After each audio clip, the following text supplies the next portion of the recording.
First of all, brothers and sisters, may I wish you all a very good Christmas, full of Christ and full of the Mass, Christmas, and full of all good things.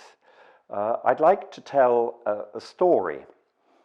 There was a Jewish rabbi, Rabbi Isaac, who lived in the city of Krakow, and he was a poor man, and he had a hard life, but he always kept his faith and trust in God.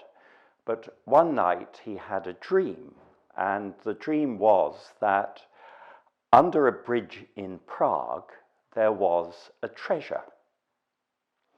So he thought, well, that would be very useful. So he set off to Prague, and he walked all the way to Prague, more than 300 miles, and he got there, and he found the bridge, and he went under the bridge and round the bridge and over the bridge and up and down the bridge looking for this treasure. And there was a man there who saw him doing this, and he was a kindly man, and he went over to him and said, What are you doing? And the rabbi was a simple man, and he said, well, I am a rabbi from Krakow, and I had a dream that there was somewhere at this bridge a treasure. And the man said, you're very silly to believe in dreams. You really are. And he said, I will tell you a story. Because he said, once I had a dream, and my dream was also about a treasure, that there was a treasure underneath the stove of a rabbi in Krakow called Rabbi Isaac. But I thought, well, I don't want to go all the way to Krakow to find this treasure, and what would I do with it anyway? How would I find? There are probably hundreds of Rabbi Isaacs in Krakow, so I wouldn't know what to do.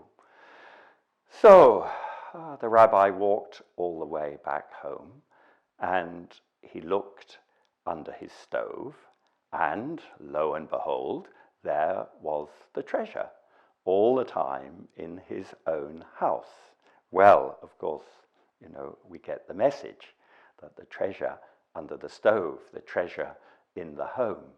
Well, that treasure under the stove might make us think also of the child in the manger, really, because God has come into our lives.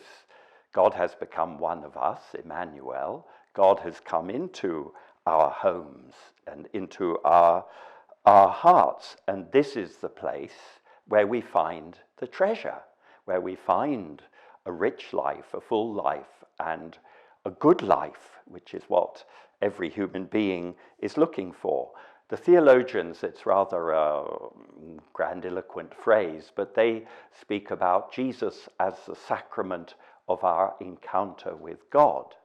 Well, what that means is what all Christians have known through the centuries, and all the saints have spoken of, that if we want to meet God, it is through the human nature of Christ, through him, through his story, through his life, through his being, that we meet him.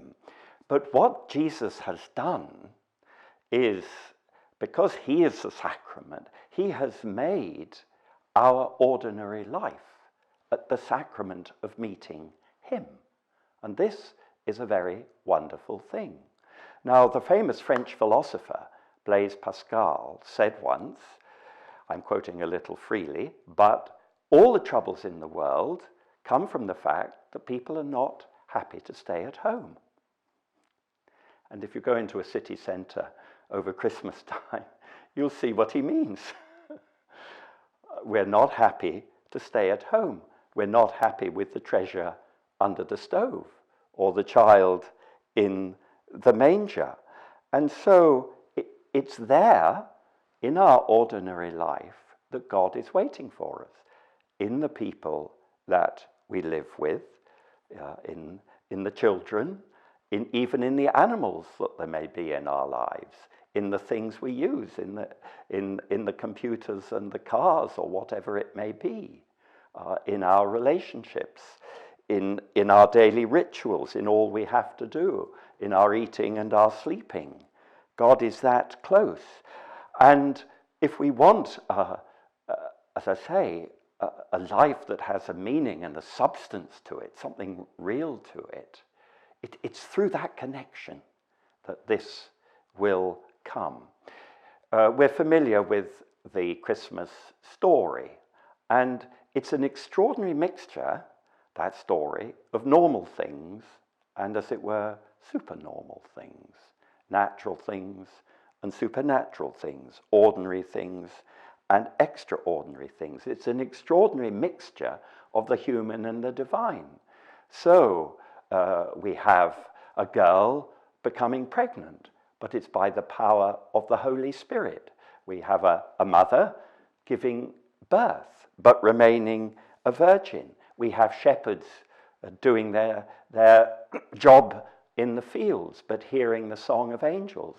We have intellectuals, the wise men, carrying on their research, but being guided by a mysterious star. Most of all, we have a child who is God. And so that is really the fullness of life. There's so much that's ordinary and normal and understandable to us, and yet it's suffused, it's permeated by the very presence of God himself.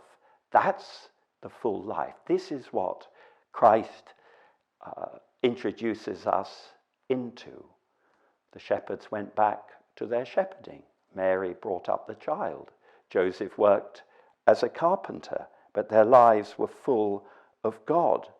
And it's only sin in our circumstances that can prevent us entering into that peace of that presence, into that daily encounter with God. And of course, the sin isn't in the circumstances, the sin is in ourselves.